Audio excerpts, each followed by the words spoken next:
ரொம்ப ஐரணியான மேடையாக பார்க்குறேன். வெற்றிமாறனையும் அமீரன் தவிர இங்கே எல்லாருமே குடிகாரர்கள். அதுவும் ஜான் விஜய் இப்போ தான் என்ட்ரி கொடுத்தான். அந்த படம் பார்த்துட்டு என்ன சொன்னால் இன்ட்ரோவில், அண்ணன் படம் முடிச்சுட்டு எங்கன்னா போகலாம் அப்படின்னு கேட்டான்.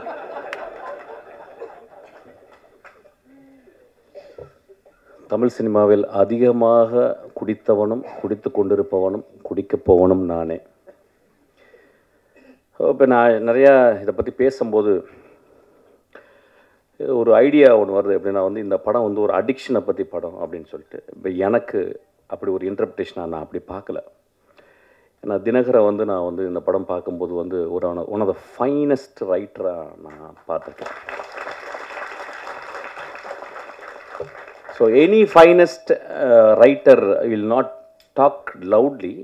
மேலே ஒன்று இருக்கும், ஆனால் கீழே சப்டெக்ஸ்டில் ஒரு கதை சொல்லுவான். இந்த ஒட்டுமொத்த படமும் ஒரு சப்டெக்ஸாக தான் நான் பார்க்குறேன். குடி மனிதம் தோன்றலேருந்து குடி இருக்கு. இப்போ ஃபென்னி அப்படின்னா அங்கே விளைந்த கோவாவில் போர்த்துகீஸ் அவங்க கொடுத்த அந்த விதையிலிருந்து ஒரு பலரசத்தை எடுத்து அதை போதை ஆக்கி குடிக்கிறோம். தமிழ்நாட்டில் ஆதியில் இருந்துச்சு. அதாவது எனக்கு அதை பற்றி ஃபுல்லாக தெரியும். ஆக்சுவலாக அவங்க சாராயமே எனக்கு காய்ச்சல் அளவுக்கு எனக்கு டெக்னாலஜி தெரியும். எனக்கு ஆக்சுவலாக நான் சினிமாவோட அதை கண்டுபிடிச்சிருக்கேன். எப்படின்னு கண்டுபிடிச்சிருக்கேன். அது மது உழப்பு வந்தால் பிறகு நம்ம கவலைப்படாது, நான் காய்ச்சிருவேன், கவலைப்படாது. ஒவ்வொரு நாட்டுக்கும் போகும்போதும் அந்த நாட்டில் அந்த குடி இருந்து கொண்டே இருக்கிறது. அப்போ குடி அப்படின்னும் ஒரு சமூகம் எப்படி பார்க்குறதுன்னா ஒரு காரி துப்புனை எச்சல் போல தான் ஒரு குடியை பார்க்குறது. மது ஒரு காலத்தில் ஒரு பெரிய சேக்ரட், ஒரு கம்யூனல் பார்ட்டிசிபேஷன். ட்ரைபல், எல்லா ட்ரைபலும் இப்போ நீங்கள் இப்போ இங்கே இருக்க 6 ட்ரைபல்ஸ் இருக்காங்க. நம்ம அதில் தோடாஸ் இருக்காங்க, குறும்பாஸ் இருக்காங்க. அந்த குறும்பாவில் 2 இது இருக்குது. கிட்டத்தட்ட ஒரு 5-6 பேர் இருக்காங்க. 5-6 பேருக்கும் அவங்களுக்கு இண்டிஜினஸாக அவங்க கிரியேட் பண்ண மது இருக்குது.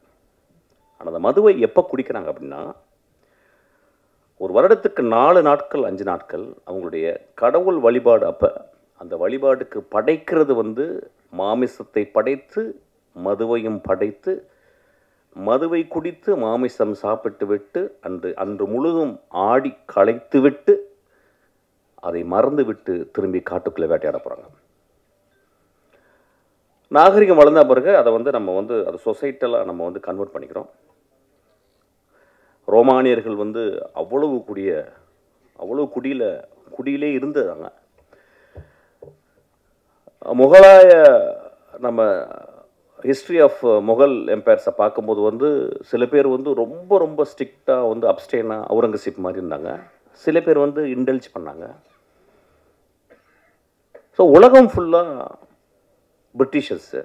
நீங்கள் வைன் செல்லாரை பார்த்தீங்கன்னா, பிரிட்டனில் போய் பார்த்தீங்கன்னா, ஒரு வீட்டில் அவனுக்கு கோடி ரூபாய் பேங்க்கில் இருக்கோ இல்லையோ, கோடி ரூபாய்க்கு ஒர்த்தான வைனை அவன் செல்லரில் வைக்கிறான்.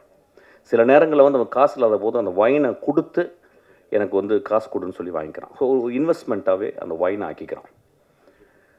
ஒரு ஸ்காட்லாண்டு முழுதும் விஸ்கி இருக்குது. ஸ்காட்லாண்டு முழுதும் நான் போகும்போதும் தேடி தேடி தேடி டெலவேர் எல்லா இடத்துலையும் போகும்போதும் அங்கே ஒரு விதமாக மது இல்லாத இடமே இல்லை. மனிதனுக்கு மது தேவைப்படுது சில நேரங்களில். ஆனால் நான் ஆரம்பிக்கும்போது இந்த படத்தை பற்றி பேசுறதுக்கு இப்படி தான் ஆரம்பிக்கணும்னு இப்போ நினைக்கிறேன். நானும் மதுவை விரும்பி நேசித்து குடிப்பவன். ஆனால் ஒரு நாள் கூட அந்த மது என்னையை கண்ட்ரோல் பண்ணதில்லை. அந்த மதுவை குடிக்கும் பொழுது என்னைய பொறுத்தல நான் அசிஸ்டன்ட் டைரக்டர் எப்படின்னா, சாராய கடைக்கு போகும்போது அசிஸ்டன்ட் டைரக்டர் இருக்கும்போது ஒரு குவார்ட்டர் வாங்குற காசு இருக்கும். மோஸ்ட்லி ஓல்டு மங்கு. 2 டாட்டாஸ் கொசுவத்தியோடு உள்ளே போவேன். என்னை பேச ஆரம்பிச்சபோது சினிமா பேச ஆரம்பிச்சிடும். சிவாஜி பேசுவோம், பாலச்சந்தர் பேசுவோம், பாரதிராஜாவை பேசுவோம், இளையராஜாவை பாடுவோம். ஸோ எங்களுக்கு பெரிய கான்ஃப்ளிக்ட் யாருன்னு கேட்டால் அந்த கொசுத்தல் தான். ஸோ எங்கள் பக்கத்தில் 2 கொசுவத்தி எரியும். ஒரே ஒரு குவார்ட்டரை ஓப்பன் பண்ணி அடிக்க ஆரம்பிப்போம், பேச ஆரம்பிப்போம். அப்புறம் நான் பாட ஆரம்பிப்பேன். எங்கேருந்தோ ஒரு குவார்ட்டர் வந்துடும் எனக்கு, நான் பாட ஆரம்பித்த மாதிரி.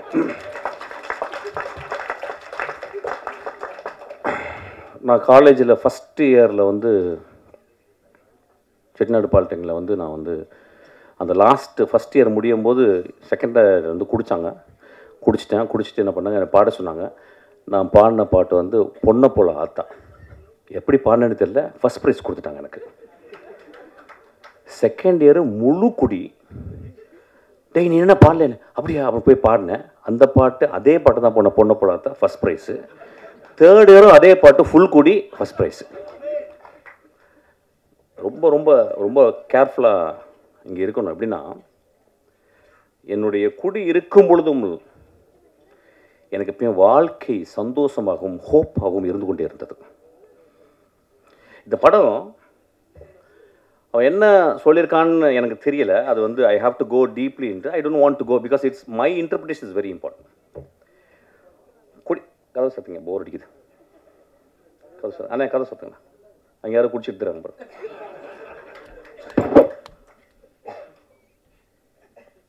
குடி நோயாகுதுன்னு சொல்கிறாங்கல்ல, அந்த நோயாகிறதுக்கு காரணம் என்னன்னு பார்க்கணும். இந்த குடிகளுக்கு நோயாகும் மனிதர்களை நீங்கள் 99 விழுக்காடு one of the greatest human பீயிங்ஸாக இருக்காங்க. பார்த்துருக்கீங்களா? ஃப்ரான்சிஸ் கிருபா. இதே மடியில் உட்காந்துருக்கும் போது ஃப்ரான்சிஸ் கிருபா ராம் பேசிக்கிருக்கான், நான் உட்காந்துருக்கேன். ஃப்ரான்சிஸ் கிருபா இங்கே வந்து உட்காந்து அவன் பேசுகிறான். நான் தான் திட்டி வெளியே அனுப்புனேன். நான் வெளியே போன பிறகு என்னடா மகனே இப்படி பண்ணுறடா அப்படின்னு. எவ்வளோ பெரிய கவிஞன்டா. இன்னைக்கு என்னுடைய நண்பன் சங்கர் சுப்பிரமணியம் மிகப்பெரிய எழுத்தாளன், பெரிய கவிஞன். அவன் எழுதின ஒரே நாவலை, ஐ திங்க் கனியே ஏதோ ஒரு நாவலை படிச்சுக்கிருக்கான். எப்படி படிச்சுக்கிருக்கான்னா, விழுந்து படிச்சுக்கிருக்காரு சங்கர். கன்னி என்ற ஒவ்வொருவரும் வந்து சங்கர் சொல்லியிருக்கான். அப்போ அந்த மனிதன் அவ்வளவு நுட்பமாக தமிழ்நாட்டில் ஒரு மிகச்சிறந்த எழுத்தாளன், சீக்கிரம் சூரியன் மாதிரி வந்து மறைஞ்சிட்டு போயிட்டான். அப்போ ஏன் அவன் அடிக்ஷனுக்குள்ளே போனான் அப்படிங்கும்போது ரொம்ப ரொம்ப நுட்பமாக கவனிக்கணும். நம்ம வீட்டில் இருந்து ஒரு கிலோமீட்டருக்குள்ள, ஒரு அரை கிலோமீட்டருக்குள்ள நம்ம நண்பர்கள் சில பேர் வந்து போகிறதுக்கு காரணம் இந்த சமூகம் கொடுக்கும் அழுத்தம். இந்த படம் பார்த்துட்டு வந்து ரொம்ப கேர்ஃபுல்லான விஷயம் வந்து, என்னுடைய மகனை, எனக்கு மகன் இருந்தால், என்னுடைய நண்பன் இருந்தால் நான் எப்படி பார்த்துக்கணும்னு ரொம்ப முக்கியம். ஒருத்தன் ஒரு குடிக்குள்ள போயிட்டு அவன் வந்து அடிக்ட் ஆகிறான் அப்படின்றது. ஏன்னா எல்லாருமே அடிக்ஷன் தான். ஃபோன் அடிக்ஷன், இப்போ நம்ம வந்து வெற்றி சொன்ன மாதிரி வந்து கேட்ஜெட் அடிக்ஷன், இன்ஸ்டாகிராம் அடிக்ஷனு. இப்போ நம்ம இன்ஸ்டாகிராமில் பார்க்குறோம், ரொம்ப ஆச்சரியமான ஃபெனோமெனன் பார்க்குறேன். எல்லா பொண்ணுங்களும் டான்ஸ் ஆடுறாங்க. என்னென்னு புரியல தமிழ்நாட்டில், இந்தியா ஃபுல்லாக எனக்கு புரியல. எனக்கு என்ன எல்லாருமே விழுறாங்க. அப்புறம் என்னமோ செக்ஸியாக முதல்லாம் கடிக்கிறாங்க. எனக்கு புரியவே இல்லை. இதோட அடிக்ஷன் உலகத்தில் இருக்க முடியும்? எனக்கு புரியல. ஒரு அழகான பெண், என் மகள், யாரோ ஒருத்தி அழகு லட்சணமாக இருக்கா. அவள் வந்து ஒரு கேவலமான ஓத்தாங்கம்மா ஒரு பாட்டு இருக்கும். அந்த பாட்டை பார்த்துக்கிட்டு அவள் உதரெல்லாம் கடிச்சிக்கிட்டு ஊ ஈ அப்படின்னு சொல்கிறாள். நண்பர்களை, இதை விட மோசமான அடிக்ஷன் இந்த சமூகத்தில் இருக்கான்னு கேட்குறேன்.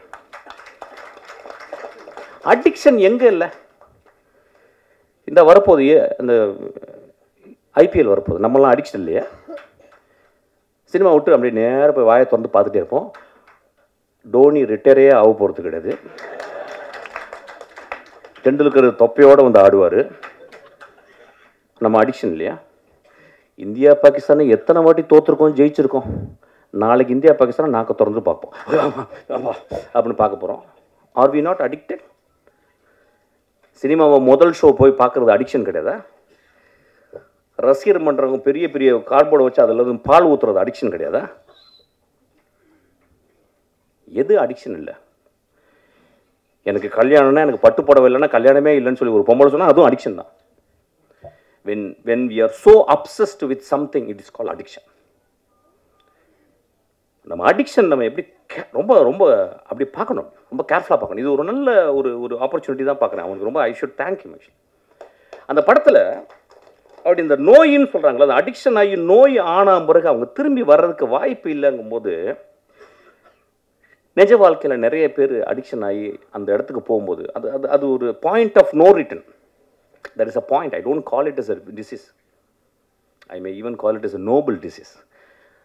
நான் பார்த்துருக்கேன், ஒரு குடிகாரன் ரொம்ப ரேரஸ்ட்டு தான். அவன் வந்து யாராவது போய் பொறுக்கி பசங்க குடிச்சிட்டு அடிப்பாங்க. ஆனால் ஒரு வீட்டில் 2 குழந்தைகள், பெண் குழந்தைகள் இருந்து, ஒரு அழகான பெண் இருந்து, அம்மா இருந்து, அவன் குடிச்சிட்டு போய் வீட்டில் கிடக்கிறான். நான் நிறைய பேர் பார்த்துருக்கேன். என்னுடைய மனைவியினுடைய தந்தையார் அவர் அப்படியே அமைதியாக ஈவினிங் வந்து அப்படியே மெதுவாக குடிக்க ஆரம்பித்து கத்த ஆரம்பிப்பார். அப்படியே அப்புறம் தூங்கிடுவார். அந்த ஈவினிங் முடியலை. நான் பார்த்து, என்னடா அது நல்லா தானே இருக்கார், காலையில் நல்லா தான் இருக்கார், மாப்பிள்ளைலாம் பேசுகிறாரு, நைட்டானா அவங்க குடிச்சிடுங்க. ஆனால் எந்த வச்சுக்க மாட்டேன். நான் அவர் ஒரு பெரிய குடிக்கூடாதுல்ல, நான் செஞ்சிருவேங்கனால கொஞ்சம் அவர் பயந்து அப்படி அட்ஜஸ்ட் பண்ணிடல. அப்போ நான் பார்க்குறேன், இந்த சமூகத்தில் யார் குடிக்காரன்ல, நான் அதான் தான் சொல்கிறேன், நான் பெரிய குடிக்காரன். ஆனால் எனக்கு பெரிய ஹோப் இருக்குது. எனக்கு மிகப்பெரிய போதை அதை விட இருக்குது. அது சினிமா. மிகப்பெரிய போதை எனக்கு அது இருக்குது. அது வந்து குரசவா. மிகப்பெரிய போதை இருக்குது. ஒருத்தன் இருக்கான் பாரு, இளையராஜான்னு ஒருத்தன், பிடிச்சிட்டு அதுதான் சைட் டிஷ். எனக்குலாம் போட்டு சைட் டிஷ் அதுதான். மனிதர்களை அதிகமாக குடிகாரன் ஆக்குனது அவர் தானே வச்சுங்களேன். ஏன்னா இனிஷியேஷன் அங்கே தான் நடக்கும் ஆக்சுவலி. இல்லை நான் சொல்கிறேன், once in while I just go out actually. ஏன்னா ரொம்ப சீரியஸாக பேச முடியாது. ஏன்னா திடீர்னு ரஞ்சித் படப்படன்னு பேசிட்டே இருந்தான், என்னடா அப்படி பேசுகிறான், சீரியஸாக பேசுகிறான்னு அப்படி I cannot talk that. So பரவாயில்ல, சின்ன கான்ட்ரவர்சி வரட்டேன், அப்புறம் இன்ட்ரெஸ்டிங்காக இருக்கணும்ல ஏதாவது. அப்போ so we have to think very sincerely. இந்த படம் வந்து எல்லாருமே பார்க்கும்போது உடனே ஒரு கட்டம் கட்டியோ அவன் தான் பயந்துக்கிட்டே இருக்கான் வீட்டில் புளிச்ச கரைச்சி 24ஆம் தேதி எல்லாம் குடிகார கதை பண்ண நினச்சிக்கிறேன். ஏங்க ஒரு எக்ஸ்ட்ராடனரி ரைட்டர் நான் சொல்லிட்டேன். அவன் எக்ஸ்ட்ராடனரி ரைட்டர் என்ன பண்ணுறான், தான் முதல் படம் எடுக்கும்போது அவன் தேர்ந்தெடுக்கிறான் என்ன கதை பண்ணலான்னு. எப்படியாவது ஒரு குத்துப்பாட்டு வச்சு ஒப்பேத்திடலாம், ஒரு பெரிய தலைக்கு வந்து கதை சொல்லி எதாவது பண்ணிடலாம், ஏதோ ஒன்று சொல்லி பண்ணிடலாம், இப்படிலாம். அவன் தன் சமூகத்தையும் தான் வாழ்ந்த இடத்தையும் அவன் சேகரித்த அந்த ஆர்ட் மூலிமா உத்துப்பாக்க தெரிஞ்ச எல்லா விஷயங்களையும் கம்பைல் பண்ணிட்டு யோசிக்கிறான். அவனுக்கு வந்திருக்கும், ஏன் ஒரு மனிதன் குடியால் பாதிக்கப்பட்ட ஒரு மனிதனே நான் புரோட்டாகனிஸ்டாக, நான் ஒரு கதாநாயகன் நான் ஏன் சொல்ல வேண்டும் அப்படின்னா, இந்த பாயிண்ட் ஆஃப் நோ ரிட்டனுக்கு போன மனிதர்கள் இருக்காங்க பாருங்க. இப்போ பாருங்க, அந்த நான் சொன்ன அந்த பிரான்சிஸ் கிருபா, அவன் அந்த பாயிண்ட் ஆஃப் நோ ரிட்டன் போய் வர முடியல. 99 விழுக்காடு அந்த இடத்துக்கு போன பிறகு அவங்களால வர முடியல. ஸோ ஒரு குடிகாரர்கள் ஆகுவதற்கு மிகப்பெரிய காரணம் ஒன்றும் இல்லை, கனடா நாட்டில் ஃபர்ஸ்ட் நேஷன்ஸு அங்கே இருந்த மனிதர்கள், அமெரிக்கா நாட்டினுடைய அங்கே இருந்த செவ்விந்தியர்களை நம்ம போயிட்டு கொன்று இழுத்து அவங்கள ரோட்டில் விட்டுட்டு குடியை வாங்கி கொடுத்தோம். அவன் நிலத்தில் மரங்களோடையும் பறவைகளோடையும் நிலத்துலையும் வாழ்ந்த மனிதனை அவன் நிலத்தை பறிச்சுக்கிட்டு, எப்படி வெள்ளைக்காரன் வந்து நம்ம நிலத்தை பறிச்சான் பாருங்க, பறிச்சுட்டு அவனுக்கு குடியை வாங்கி கொடுத்தோம். நண்பர்களே, நீங்கள் கனடா போனீங்கன்னா இங்கே என்ன ட்ரிபிள்ஏ இருக்குது, அங்கே அவ்வளவு ரீஹாப் சென்டர்ஸ் இருக்குது. காலையில் 7 மணிக்கு 5 மணிக்கெலாம் அந்த குளிர்லையும் அவங்க குடிச்சிட்டு ரோட்டில் கிடப்பாங்க. பனியில் கிடக்கிற ஆளுங்க நான் பார்த்துருக்கேன். ஏன் வந்துச்சுன்னு நம்ம பார்க்கணும். நம்ம ரொம்ப தள்ளி போய்ட்டு ஒரு காரி துப்புற மாதிரி ஒரு குடிகாரம் படுத்திருக்கும் போது அப்படி பார்த்து போயிடுறோம். அவன் ஒருவேளை பிரான்சிஸ் கிருபாவாக இருக்கலாம். பிரான்சிஸ் கிருபா ஏன் அப்படி வந்தான்னா, நீங்கள் பிரான்சிஸ் கிருபாவுடைய லைஃப்பை போயிட்டு நீங்கள் போய் பார்க்கணும். அதுக்கு யாராவது நிச்சயம் ஒரு காரணம் இருக்கும். ஒரு குடிகாரர்களாக இந்த சமூகத்தில் புறந்தள்ளப்பட்டவர்கள், அதுக்கு நம்மளும் ஒரு காரணம் நான் சொல்ல வரேன். அதுக்காக தான் அந்த படம் எடுத்திருக்கேன். அந்த படத்தினுடைய முதல் பகுதியில் வந்து ஒரு கதைக்கு தேவையான எஸ்டபிளிஷ்மெண்ட் மட்டும் அவன் பண்ணியிருக்கான். அவன் அது ரொம்ப போக முடியல. ஆனால் அது ரொம்ப எனக்கு வந்து பொருந்தமாக இருந்துச்சு. ஏன்னா குடிகாரர்களை பற்றி நான் பார்த்துக்கிட்டே இருக்கேன். நானே குடிகாரன், எனக்கே தெரியும். என்னையே அப்பப்போ கன்னடில் போய் பார்ப்பேன். ஆக்சுவலாக அந்த மனிதனுக்கு ஹோப் இல்லை லைஃப்பில். ஏன்னா ஒரு கடுமையான வறுமை. அவன் ஒரு பெரிய ஆர்டிஸ்ட். அவன் சொல்கிறான், ஏய் என் வேலையை நீ சொல்லாதறான்றான் குடிச்சிட்டு. ஆனால் குடிச்சிட்டு சொல்கிறான். அவனை யாராவது அங்கே இருக்கவன், அண்ணா நீ எவ்வளோ பெரிய ஆர்டிஸ்ட்னா, நான் சாயங்காலம் குடினா, ஆனால் இந்த ஆர்ட் ரொம்ப முக்கியம்னு. ஒருவேளை அவனுக்கு இந்த சமூகம் சரியான வேலையும் சரியான அவனுடைய அறிவுக்கு அங்கீகாரம் கொடுத்துருந்தால் அவன் குடித்திருக்க மாட்டான். அவன் ரோட்டில் போய் யாரையுமே அடிக்கலைங்க அந்த படத்தில். அவன் ரோட்டில் போகிற பொம்பளையை கைப்பிடிச்சிருக்கல. தன் மனைவி, தான் கைவிட்டு போன மனைவி இன்னொரு மனிதனோடு நிற்கும் போதும் இவன் எழுதின அந்த கதாபாத்திரம் ரொம்ப அமைதியாக இருக்கு. அவன் போய் சட்டை பிடிக்கலங்க. உலகத்தின் மிகச்சிறந்த சீனுங்க அது. அந்த இடத்துல அப்படியே நிற்கிறான். அமீர் சொன்னார், ரொம்ப அழகாக சொன்னார். அவர் ரொம்ப நுட்பமான மனிதன். அவர் சொன்னார், அந்த மனைவி கேட்குறா, 10 வருஷம் என் ஆசை விட்டுட்டு போயிட்டேடா. ஏடா 10 வருஷம் முதல் நாள்லேருந்து குடிக்கிறேன். 10 வருஷம் எங்கள் அப்பா அம்மா பொத்து ஓன்ட்டு கொடுத்தாங்கடா, உன்னை நம்பி வந்தேனடா. 10 வருஷம் என் இளமையை இழந்துட்டேனடா. நீ குடிக்கும் போது மட்டும், குடிச்சிட்டு போதை வரும்போது மட்டும் என் பக்கத்தில் வந்து படுத்திருக்கேடா. என் உள்ளத்தை நீ வந்து என்னைக்காவது பார்த்துருக்கியாடா? உடலை மட்டும்தான்டா பார்த்துருக்கேன். நான் சமைச்சு போட்ட மீன் குழம்பை மட்டும்தான்டா ரசிச்சிருக்கேன். என் உள்ளத்தை ரசிச்சிருக்கியான்னு கேட்குறான். ரொம்ப எக்ஸ்ட்ரானரியான ஒரு இடம். ஆனால் அந்த மனிதன் அந்த இடத்துல ரொம்ப அமைதியாக நிற்கிறான். ஸோ ரொம்ப ரொம்ப careful. Cinema it is not just portray facts, it is a fictional reality. ரியாலிட்டியோடைய பெருசு நான் ஃபிக்ஷன் சொல்லுவேன். இல்லைன்னா காஃப்காவுடைய மாஸ்டர்மார்ஃபசிஸை இன்னும் இந்த உலகம் படிச்சுட்டு இருக்குமா? One day Gregor Samsa woke up and found he became a vermin or an insect அப்படின்னு சொல்கிற இதை விடவா ஒரு பெரிய ஒரு ஃபேரிடேல் இருக்க முடியும்? ஸோ இந்த படமும் ஒரு ஃபேரிடேலை தான் நான் பார்க்குறேன். ஏன்னா நம்ம சமூகத்தில் ஒரு குடிச்சு கிடந்தவன் நம்ம பக்கத்தில் பார்க்க மாட்டோம். குடிக்கிறவன் தன்னை அவனுக்கு பார்க்கறதுக்கு வாய்ப்பு கிடையாது. குடிகாரனோடு வாழ்ந்து கொண்டிருக்கும் அந்த குடும்பம் அவனை எப்படி அவனோட அன்பு செலுத்த முடியும்னு தெரியாது. இந்த படம் அதை சொல்லிக் கொடுக்கும். ஒரு குடிகாரன் இந்த படத்தை பார்த்தால் நான் ஹோப்போட நான் எப்படி வருவேன்னு இந்த படம் கற்றுக்கு தரும். ஒரு குடிகாரனோடு இருந்த ஒரு மனைவி இந்த படத்தை பார்த்தா, என் மாமாவை, என் அத்தானை நான் பத்திரமாக எப்படி இன்னும் அன்பு செலுத்தி அவனை பத்திரமாக அந்த பாயிண்ட் ஆஃப் அந்த இறப்புலேருந்து நான் கொண்டு வருவேன்னு இந்த படம் கற்றுத்தருங்க. குடிகாரனுக்கு பிறந்த 2 குழந்தைகள் இந்த படத்தை பார்த்தா, ஐயோ என் அப்பா எவ்வளோ நோபலான ஆள், எங்கள் அப்பா குடிச்சிட்டு மிச்ச காசை எனக்கு வந்து தின்பண்டங்கள் வாங்கிட்டு வரானே அப்படின்னு சொல்லலாம். ஐயா, மனிதர்களை நம்ம உடனடியாக எடை போட்டுறோம். ஏன்னா நம்ம எப்பயுமே பாக்கெட்டில் ஒரு தராசு வச்சுருக்கோம். அவன் வந்து சும்மா அப்படி சிரிச்சிட்டாவே ரொம்ப நல்லா இருக்கல அப்படிமா. அதான் அவன் பெரிய பாடா இருப்பான். அவன் ஃப்ராடு பாடா எதோனா இருப்பான். நம்ம உடனே நல்ல மனுஷன் இல்லை. அப்புறம் ஒருத்தன் வந்து என்ன அப்படின்னு போவான். ஒருத்தன் பெரிய பூலாட்டம் பறிச்சு போறப்பா அப்படிம்பா. மனிதர்கள் நம்மளுடைய கொடுமையான அடிக்ஷன் என்னன்னா, உடனடியாக பாக்கெட்லேருந்து ஒரு திராஸ் எடுத்து போட்டு நில்லுப்பா, நில்லு அப்படின்னு மனிதர்களை நிறுக்க வேணாம். மனிதர்களே, ஒரு எழுத்தாளர் சொல்லியிருக்காரு, ஒரு மனிதனை பற்றி தெரிந்து கொள்ள வேண்டும் என்றால் 5 வருடம் அவனோட நீங்கள் பயணப்பட்டிருக்கணுன்றாங்க. ஸோ மனிதர்களை நம்ம வந்து அவ்வளோ சீக்கிரம், குடிகாரலாம் ரொம்ப மோசம். நான் இன்னைக்கு குடிகாரர்களுக்காக பேச வந்திருக்கேன் ஆக்சுவலாக. ஏன்னா எல்லாருமே பயங்கரமாக அடிக்ஷன், ரொம்ப பழைய அடிக்ஷன். ஹோப் கொடுங்க ஒரு மனிதனுக்கு. ஒரு திரைப்படம் தான் இன்னைக்கு வாழ்க்கையில் ஹோப்பு கொடுக்குது. இந்த படம் ஹோப்பு கொடுக்குது. இவ்வளோ பேர் நிறைய குடிகாரர்கள் இருக்காங்க எனக்கு தெரியும். பிரபஞ்சன் மாதிரி வந்து குடிகாரர்கள், குடிப்பவர்கள். இந்த சமூகம் குடித்து கொண்டே தான் இருக்கும், குடித்து கொண்டே இருக்கும். ஏன் இப்போ வந்து கொக்கையை நம்ம மூக்கில் பிடிச்சி இழுக்கலையா?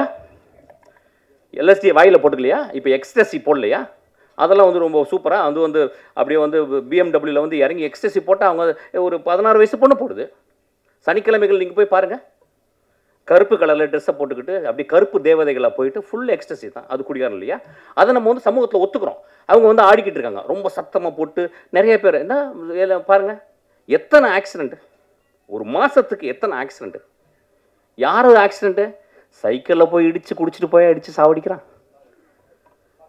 எத்தனை பணக்காரர்களுக்கு தன் மகளும் குடித்து கொண்டு இடித்து போகிறல, அதெல்லாம் தெரியல நம்மளுக்கு. குடிகாரர்களை ரொம்ப ரொம்ப கேர்ஃபுல்லாக பார்த்துக்கணும். ஹோப், இந்த படம் எனக்கு ஹோப்பாக தான் பார்க்குறேன். சிரிக்காதீங்க, அது உடனே ஜோக் ஆக்கிக்கிறீங்க. இந்த படம் ஒரு அப்படி தான் நான் பார்க்குறேன் இந்த படத்தை. இந்த படம் அப்போ திரும்பி அதாவது இப்போ மிஷ்கின் வந்து பேசினது அது கொட்டுக்கலைக்கு அப்படி தான் பேசினேன். ஒருத்த கொட்டுக்கலைக்கு பேசிட்டான், ஒருத்த இதுக்கும் பேசிட்டான்.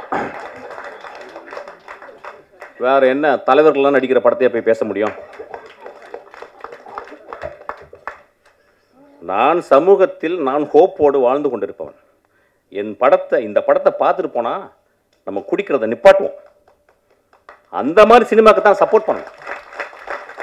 ஒரு கொட்டுக்காளியை பார்த்தா அது தலையில கொட்டுச்சு, அதை ஒத்துக்க முடியல. ஒரு சமூகத்தை தலையில கொட்டினான், ஒட்டுமொத்த சமூக தலையில கொட்டக்கூடிய படங்கள் தான். இதுவும் ஒரு காளி தான். அது பாட்டில் தான் ஒரு காளி தான், ஒரு காளியாத்தா தான். அவன் காளியாத்தா உள்ள போனனால தான் அவனுக்கு இந்த படத்தை எழுத முடிச்சு. அவன் ஈஸியாக அப்படியே வந்து ஒரு படத்தை எடுத்து நீளம் போனச்சுன்னா மச்சான் ஒரு ஆட்டை ஆட்டிட்டு ஒரு மொத்த அப்படி பண்ண படம் நான் ஓடிடுமே. அவன் ஏன் கஷ்டப்படுறேன்னு சொல்கிறான். நான் கஷ்டப்பட்டு படம் எடுக்கிறேன், கஷ்டப்பட்டு படம் எடுறேன் மயிறு மொத்த நம்ம அதுதான் வந்திருக்கோம். இன்னும் போகும்போது கையில் 2 பாட்டில் 2 வந்து ஊதுபத்தி எல்லாம் வச்சுட்டா உள்ளே போகிறோம். போனால் அப்படியே தான் எங்கள் அப்பா போனார், பார்த்தேன் அப்படியே வாய் ஆண் திறந்தே போனார். ஆக்சுவலாக அங்கேயும் மண் உள்ளே போயிடுச்சு. ரைட்டு, அங்கேயும் போகும்போது கத்துறான் எங்கள் அப்பா. நண்பர்களே, சினிமா ரொம்ப ரொம்ப அவசியம். ஏன் சொல்ல வரேன்னா, இதை வந்து ஒரு ஒர்க் ஆஃப் ஆர்ட். இப்போ வந்து சோமசுந்தரத்தை பற்றி நான் பேசணும்னு ஆசைப்பட்றேன். இப்போ நம்ம நிறைய பேர் வந்து ஆக்டிங் பற்றி பயங்கரமாக பேசுவோம். அப்பா என்ன நடிச்சிட்டாருப்பா என்ன. இந்த படத்தை ஏன் தெரியுமா பார்க்கணும்? ஒரு ஒர்க் ஆஃப் ஆர்ட்டை நீங்கள் பார்க்கணும். எப்படி ஒரு நடிகன், சோமசுந்தரம் பற்றி எனக்கு தெரியும், ரொம்ப மிதமான மனிதர். அதாவது காணாம போய்டும். ஒரு படம் நடிப்பார், அப்படியே திருவண்ணாமலை போய் காணாம போய்ட்டார். அந்த எந்த பக்கம் போகிறாருன்னே தெரியல, இருக்கிறாருன்னு தெரியல. அவ்வளவு அசூசியாக ஃபீல் பண்ணுறாரு. சமூகத்தில் தான் ஒரு செலிபிரிட்டின்னு காட்டிக்கிறது. அவன் தான் மிகப்பெரிய செலிபிரிட்டி. ஒரு வாழும் கலைஞன், ஒரு நெஜ கலைஞன். அவன் போய் தன்னை அழிச்சுக்கிறான். இதை முடிச்சுட்டா அவன் அழிச்சுக்கிறான்.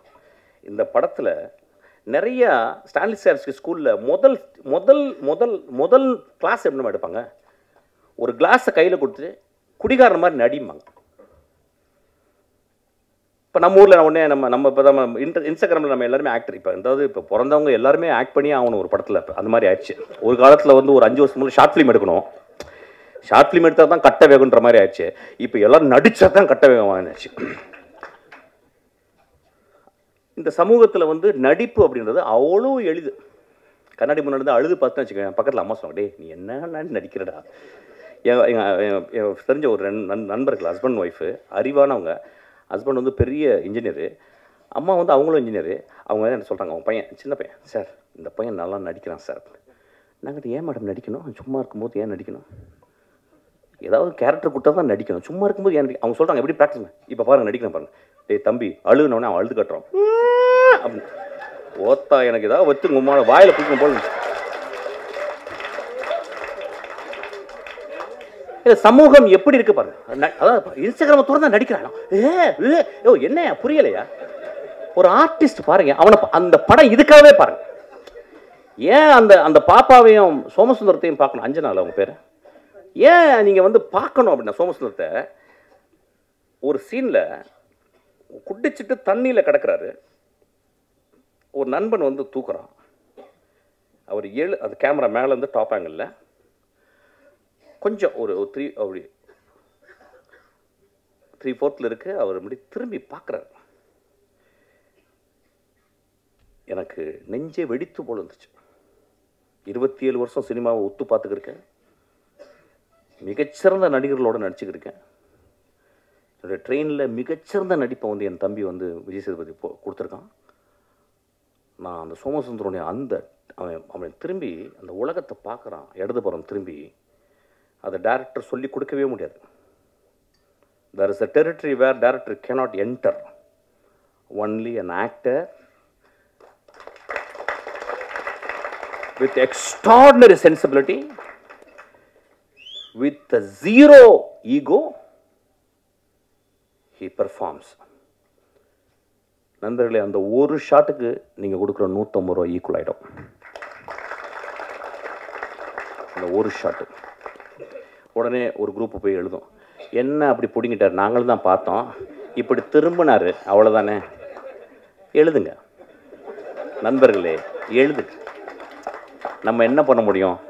நம்ம தான் தராசு வச்சிருக்கோமே, மிஷ்கின்னு சொல்லிட்டு அவங்க கல் இந்த பக்கம் வச்சிரு, அப்படி தூக்கிடு சொல்லு. அதுக்கு தான் பண்றேன்.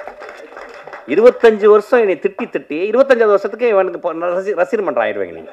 அது நடக்கும். கண்டினியூஸாக தான் பண்ணிக்கிட்டு இருக்கேன்.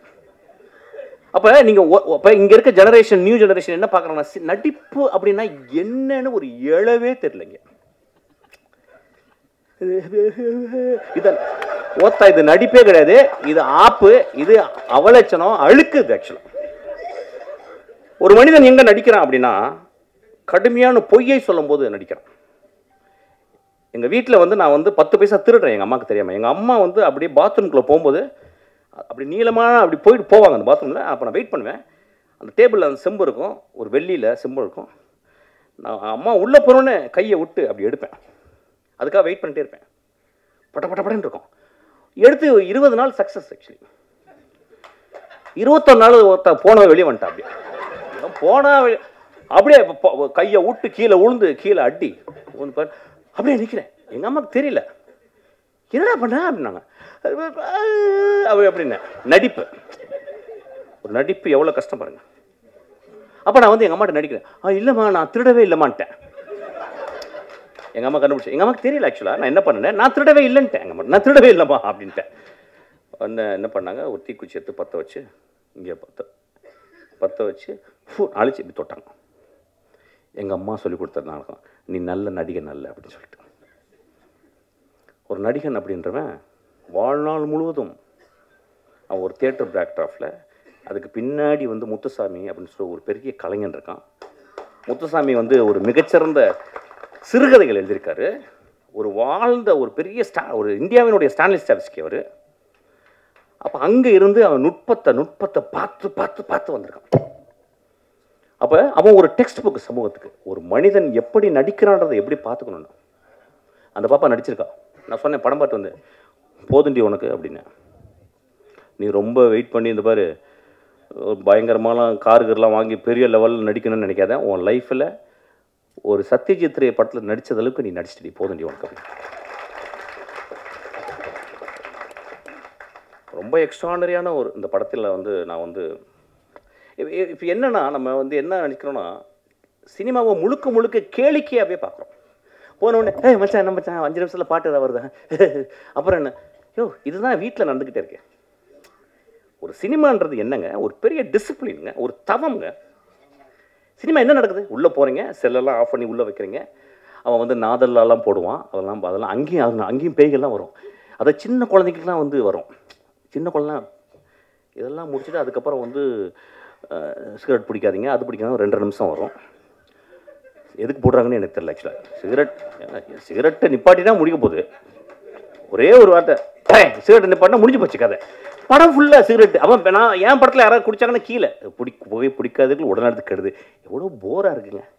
உடம்புட்டு அங்கே தெரியுமே, அதை விட்டா தான் பண்ண பரவாயில்ல என்னப்போ. அப்போ அதெல்லாம் போட்டு ஒரு படத்துக்குள்ளே போகும்போது ஒரு மனிதனை அவன் காட்டுறான். ஒரு என்ன அழகான ஒரு டிரான்ஸ்ஃபர்மேஷனான ஒரு இடம் சினிமா. அந்த மாதிரி ஒரு சினிமா. ஸோ ஒரு கேளிக்கையாக மட்டும் சினிமா வந்து நீங்கள் இந்த படத்தை பார்க்காதீங்க. நான் சொல்லுவேன், இந்த படத்தை பார்க்காதீங்க, ப்ளீஸ் வராதிங்க. சமூகத்தின் மேலே உங்களுக்கு, உங்கள் மேலே உங்களுக்கு, உங்கள் குழந்தைகள் மேலே உங்களுக்கு, உங்கள் தாய் தந்தையர் மேலே, உங்கள் நண்பர்கள் மேலே, உங்கள் பக்கத்து வீட்டில் இருக்க ஒரு நாய் மேலே உங்களுக்கு அன்பு இருந்தால் கூட நீங்கள் நல்ல திரைப்படங்களை தேடி போய் பாருங்கள். கேளிக்கை படங்களை பார்க்கணும், வேடிக்கை படங்களை பார்க்கணும். அது ஒரு ஆர்ட் ஃபார்ம். ஒரு எப்படி சொல்றது, ஒரு sub art form. This is a great art form. இந்த கிரேட் ஆர்ட் ஃபார்ம் அவன் எடுத்திருக்கான். இந்த படத்தில் வந்து அந்த பாரிடே எந்திரிச்சுட்டான் அவன் நடிச்சிருக்கான். எனக்கு அவன் வந்து ஜமால நடித்தான். படம் பார்க்கல, ஜமான்னாங்க. என்னடா மற்ற ஜமான்னு விட்டுட்டேன். என் தம்பி வந்து கேட்டான், என்னடா ஜமா பார்க்கல. டே சரி ஜமா பார்க்கல விட்றா, என்னடா பார்த்துக்கலாம்டா விட்றா. அவன் வந்து அப்பப்போ வருவான், வந்து ஒரு 2 தடவை ட்ரிங்க்ஸ் போட்டிருக்கான் என் கூட இப்படி நடுவில். இந்த படத்தில் அவன் வந்து ஒரு அடிக்டட், அதாவது எப்படின்னா அடிக்டட்னா அடிக்டட், அதாவது வந்து உலகத்தின் உச்சத்துக்கு ஒரு அடிக்ஷன் போங்கள்ல, அந்த கேரக்டர். அந்த அந்த கேரக்டர் நான் பார்த்துட்டு அவன் வந்து உடல் மொழி டைரக்டர் வாங்கியிருக்கான், முக பாவனைகள் எல்லாமே அவன் வெளியிட்டிருக்கான். எவ்ரி இன்ஸ்ட்ரக்ஷன்ஸ், அதாவது அந்த அந்த ஒரு கேரக்டரை பார்க்குறதுக்கு நீங்கள் 4 வாட்டி இந்த படத்தை பார்க்கலாம். ஒரு ஹோப்பே இல்லாத ஒரு கடைசியில் வந்துட்டு போகிற ஒரு character. What a beautifully etched, what a beautifully written character, what a beautifully director character. Beautiful director, very proud of you. ஆனால் கொஞ்சம் தாடி எடு, ஆக்சுவலாக போர் அடிக்குது. அன்றைக்கே தாடி எடுக்க சொன்னேன் ஆக்சுவலாக. அது ஒரு படி பெரிய டேரக்டர் மாதிரி இப்படி தடவிட்டு எட்ரா அழகாக தானே எனக்கு மூஞ்சி உட்காரடே.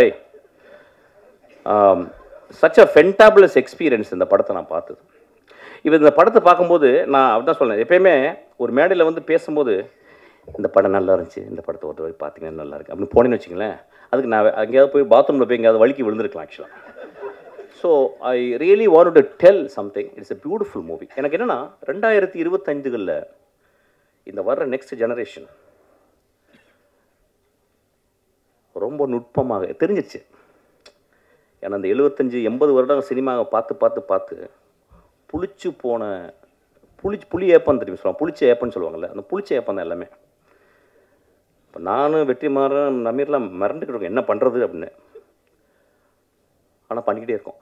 ஏன்னா எங்களுக்கு வந்து ரைட்டர்ஸ் ஹெல்ப் பண்ணிக்கிட்டே இருக்காங்க, எங்களுடைய ஆத்தர்ஸ் எங்களுக்கு வந்து எப்போயுமே ஹோப் கொடுத்துட்டே இருக்காங்க. இப்போ இன்றைக்கி வர்ற ஆளுங்க தே taking beautiful movies, extraordinary movies. இந்த படம் தமிழ் சினிமாவில் வந்து இந்த படத்தை போய் நீங்கள் போயிட்டு நீங்கள் வந்து தரசை எடுத்துகிட்டு போயிட்டு இந்த ஃபஸ்ட் ரீல் நல்லா இருந்துச்சு, செகண்ட் ரீல் நல்லா இருந்துச்சு, தேர்ட் ரீல், அந்த படத்தில் வந்து அந்த ரீஹாப் சென்டரில் நடக்கிற அவுட்ஸ்டாண்டிங் காமெடி நீங்கள் இது தமிழ் சினிமாவில் பார்த்துருக்க மாட்டேங்க. அந்த மனிதர் எங்கே அவர் யார் எங்கள் பேர் சார் இருந்திருக்கீங்க சார், ரொம்ப பியூட்டிஃபுல்லாக உங்களுக்கு தான் சார். மாறன் என்ன பெர்ஃபார்மன்ஸ், என்ன பெர்ஃபார்மன்ஸ், ஒரு பெரிய கிளாப் கொடுங்க.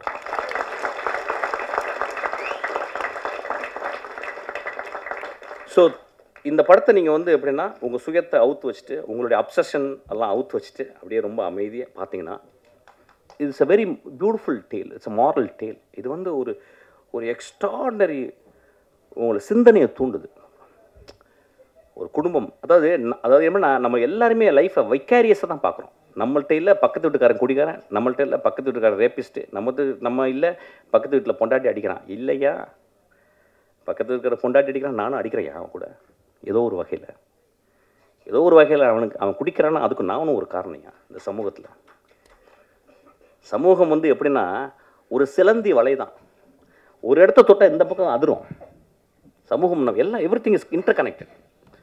இந்த படம் ஒரு எக்ஸ்ட்ராடனரி படம். இந்த படம் பாருங்கள். I am very proud to see this film.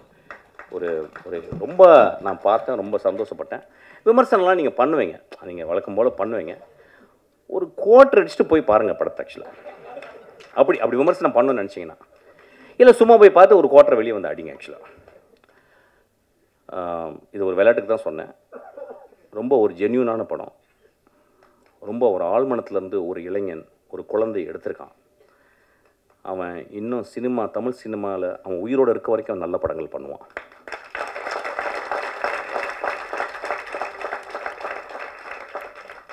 ரொம்ப நாளைக்கு அப்புறம் அவன் வந்து டைட்டிலில் போடும்போது தேங்க்ஸ் கார்டில் போகும்போது சிங்கிஸ் ஐத் மேத்தோன்னு போட்டிருந்தான். நான் அப்படியே ஷாக் ஆச்சு உடம்பு. ஒரு சிங்கிஸ் ஐத் மேத்தோவை படித்தவன் மட்டும்தான் அந்த சமூகத்தை அவ்வளோ நேசிக்க முடியும். ஒரு சிங்கிஸ் ஐத் மேத்தோவை படித்தவன் மட்டும்தான் ஒரு மனிதர்களை எப்படி உற்று பார்க்க முடியும்னு அவன் கற்றுக்கான். அவன் பெரும் கலைஞன். அவன் கற்றுக்கிட்டான். டால்ஸ்டாய், டாஸ்டாவஸ்கி ஒரு படி மேலே போனவன் அவன். ஆக்சுவலாக சிங்கிஸ் ஐத் மேத்தோ, நாங்கள்லாம் சிங்கிஸ் ஐத் மேத்தோ முதல் ஆசிரியனோ இல்லை குல்சாரியோ அல்லது ஜமீலாவோ படிக்காமல் நான்லாம் இந்த மேடையில் இருந்திருக்க வாய்ப்பே இல்லை. ஸோ அவனை அந்த பார்த்த உடனே எனக்கு அவ்வளோ சந்தோஷம். எனக்கு ரொம்ப ப்ரௌடாக ஃபீல் பண்ணேன். நல்ல படங்கள் நீ பண்ண போகிற ஃபுல்லாக. அதுக்கு நீலம் அவன் ரொம்ப எக்ஸ்ட்ராடினரியாக ஒர்க் பண்ணியிருக்கான். Thank you so much. What a beautiful evening. Thank you so much.